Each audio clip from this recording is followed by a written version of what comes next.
வராகி தாயின் சக்தி வாய்ந்த சத்திய வாக்கு இது.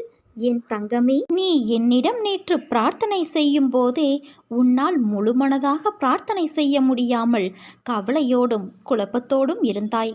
நடப்பது எல்லாம் உனக்கு குழப்பத்தையும் அச்சத்தையும் தருகிறது என்று சொல்லி வேண்டினாய்.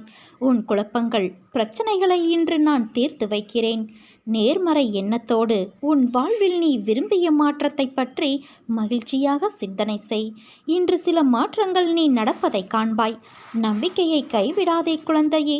உன் மனம் மகிழும் நிகழ்வுகளையெல்லாம் நான் நடக்கச் செய்வேன். வாழ்க்கையில் நினைத்தது கிடைப்பதற்கும் கிடைக்காமல் இருப்பதற்கும் அவரவர் கர்மாதான் காரணம். நிர்ணயிக்கப்பட்ட விஷயங்கள் என்பது நிஜமான உன் வாழ்வில் நடப்பவை. எல்லாவற்றிற்கும் ஏதோ ஒரு காரணம் இருக்கும். அவரவர் துன்பத்திற்கும் இன்பத்திற்கும் எல்லோருடைய மனம்தான் காரணம். என் குழந்தையே, இந்த வாழ்க்கை என்பது யாது என்று உன்னிடம் கேட்டால் நீ என்ன சொல்வாய்? நீ சொல்லும் பதிலில் இருந்துதான் என் லீலையின் அடுத்த பெரும் பங்களிப்பு உன் வாழ்வில் நடைபெறும். அம்மா, வாழ்க்கை என்றால் ஒரு பிறப்பின் நோக்கமறிந்து வாழ்வதற்கும் ஆன்மா என்ற உருவமற்ற உணர்வுகளுக்கு மதிப்பளித்து அதை நடைமுறையில் செலுத்தி அதற்கான முக்கியத்துவம் கொடுத்து அதை நிறைவு செய்வதில்தான் வாழ்க்கை என்ற சொல்லுக்கும் அர்த்தமும் அதன் பயனும். இந்த பதில் உன்னிடத்தில் வருகிறதா என்பதை முதலில் கேட்டுப்பார். இந்த வாழ்க்கை என்பது அன்பு, பாசம், விசுவாசம், நம்பிக்கை, பக்தி என்ற உணர்வுகளால் நிறைந்தவை. ஒருவருக்கு இதை நம்மால் வழங்க முடியவில்லை என்றால் உன் பிறப்பின் முக்கியத்துவம் அறிந்தும் கோபம், வெறுப்பு, பகைமை என்ற வேண்டாத உணர்வுகளால் உன் ஆன்மாவைப் போல மற்றொரு ஆன்மாவிற்கு தெரிந்தும் இந்த வழியை கொடுக்கிறாயே. அதனால் உன்னுள் இருக்கும் நல்லது அடியில் போய் தேங்கிக் கொள்கிறது. நான் மட்டுமா இதை செய்கின்றேன்? மற்றவரும் என்னிடத்தில் எதிர்மறை உணர்வுகளை காண்பிக்கின்றார்கள்.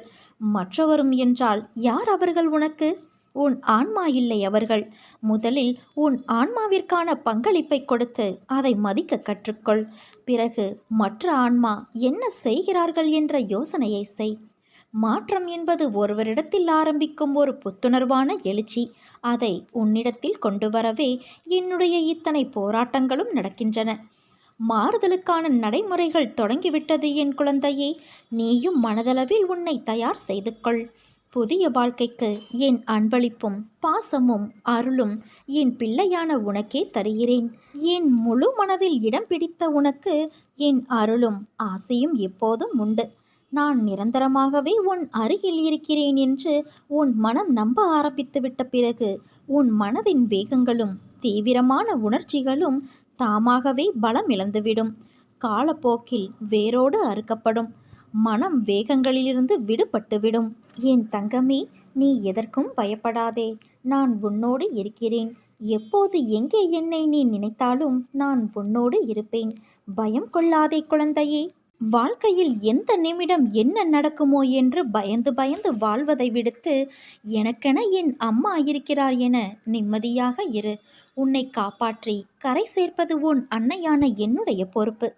கவலைகளை மறந்து மகிழ்ச்சியோடு உன்னை வாழ வைக்க உன் அன்னையான நான் வருகின்றேன். இனி உன் வாழ்வில் அற்புதங்கள் பலவற்றை காணப்போகிறாய்.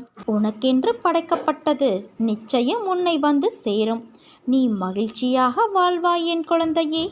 உன் வாழ்வில் மறுமலர்ச்சி ஏற்படும் தருணம் இது. என் மீது நம்பிக்கை வைத்து மாற்றங்களை ஏற்றுக்கொள். எல்லாம் நல்லதாகவே நடக்கும். உன் கடமை என்ன தெரியுமா?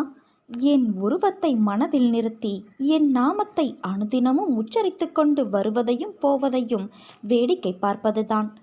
எதுவும் உன்னால் நடப்பது இல்லை என்பதை மனதில் இருத்தி உன் வேலையை பார். அதற்கான பலனை நான் நிச்சயம் உனக்கு அளிப்பேன்.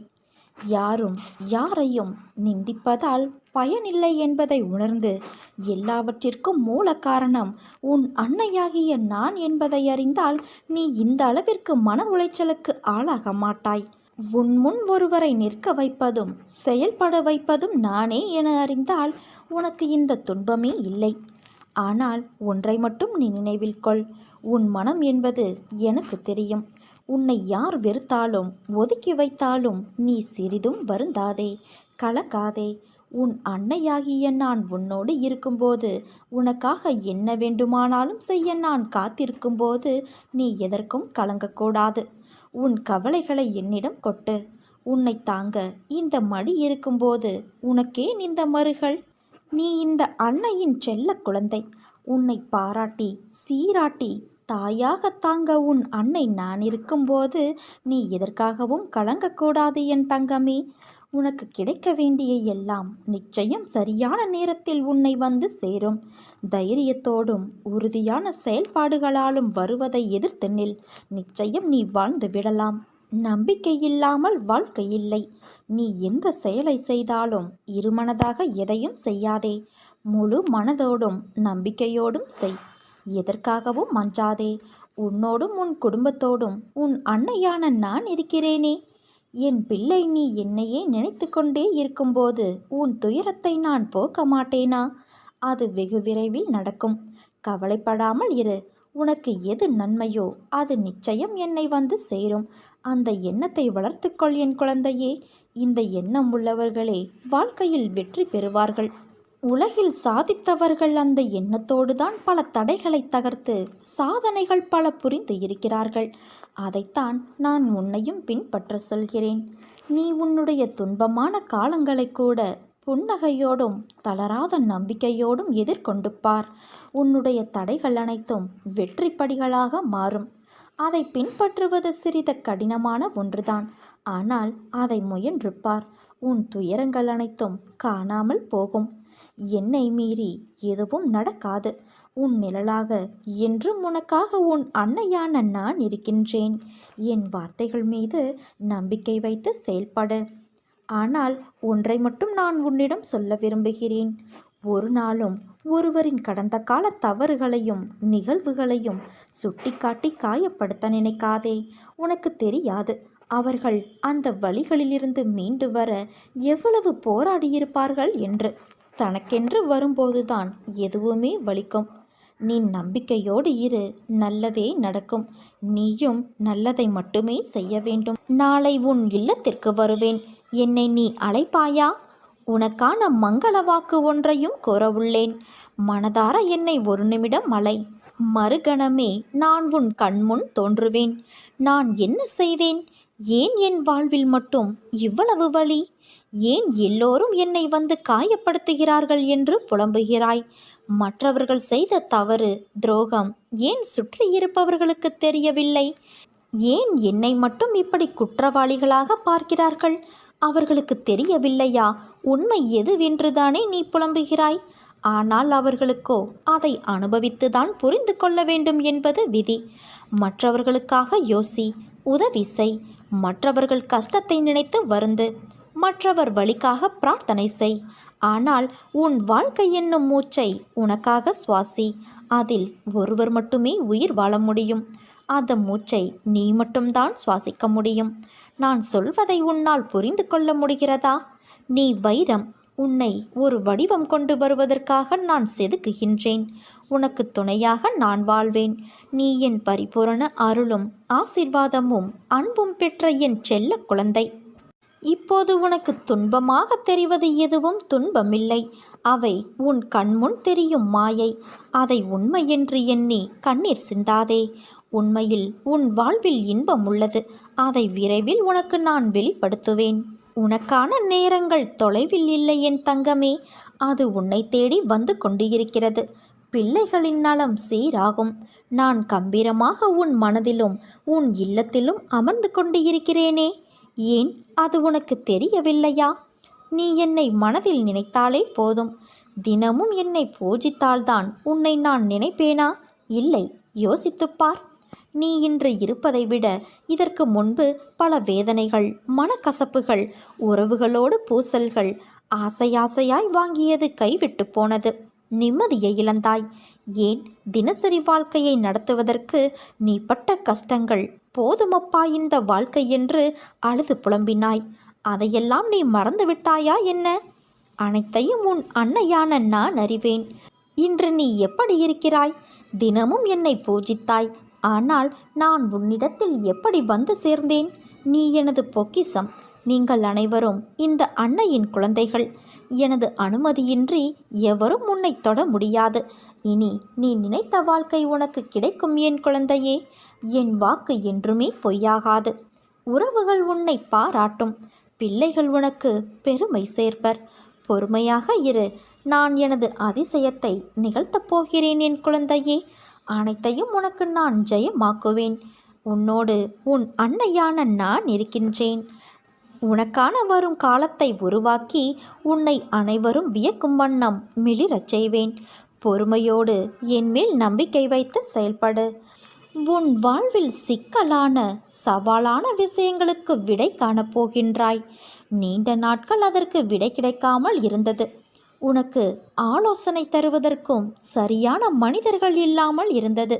இப்பொழுது உனக்கு சரியான நபர்களிடமிருந்து சரியான ஆலோசனை வந்து சவாலான விஷயங்களை எதிர்கொண்டு அதற்கு விடை கண்டு நீ வெல்லப் போகின்றாய். நீ கேட்காமலேயே உனக்கு உதவிகள் வந்து சேரும். அதுவும் உனக்கு சரியான நேரத்தில் வந்து சேரும்.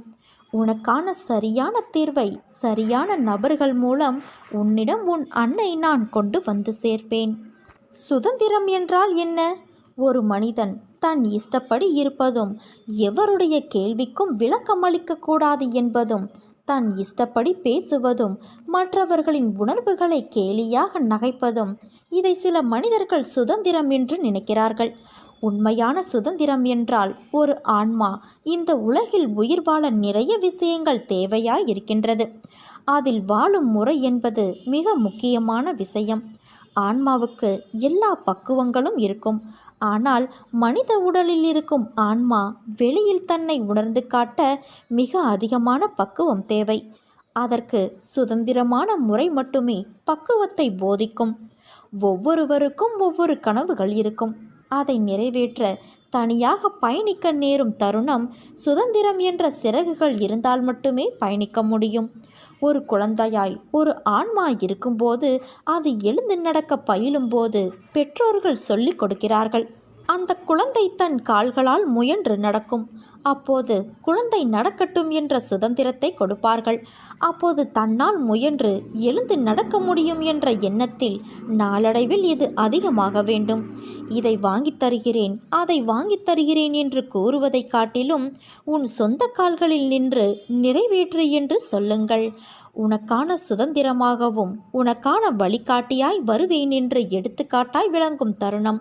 அந்த ஆன்மா தன் சிறகுகள் மூலம் பறந்து தனக்கென்று உருவாகும் வழிகளை பார்க்கும். அப்போது நிறைய சஞ்சலங்களும் எதிர்மறை எண்ணங்களும் தோன்றும். அப்போது கலங்கரை விளக்கமாயிருக்க சில பக்குவப்பட்ட ஆன்மாக்கள் வழிகாட்டுதல் வேண்டும். அப்படி ஒரு சமயத்தில்தான் நீ என்னை சந்தித்தாய். ஆனால் நான் உன்னை சந்தித்து பல ஜென்மங்களாக உனக்கான தருணம் வரும் வரை உன்னிடத்தில் அமைதியாக இருந்தேன். உனக்கென்ற ஒரு நேரமும் வந்தது. என் உயிர் குழந்தையாய் நீ என்றும் இருப்பாய் என் குழந்தையே. நீ படகில் பயணிக்கும் கடலில் என் பாதுகாப்போடுதான் செல்கின்றாய். உனக்கென்று சுதந்திரம் உனக்கான கனவு. அதில் உன்னை நேர்மறை சாயலில் நான் பிரதிபலிக்க செய்வேன். வெற்றி என்ற ராஜ சிம்மாசனத்தில் உன் சிறகுகளை உடைத்தவர்கள் முன்னிலையில் நீ உயர்ந்து நிற்பாய். இது உன் அன்னையான என்னுடைய சத்திய வாக்கு.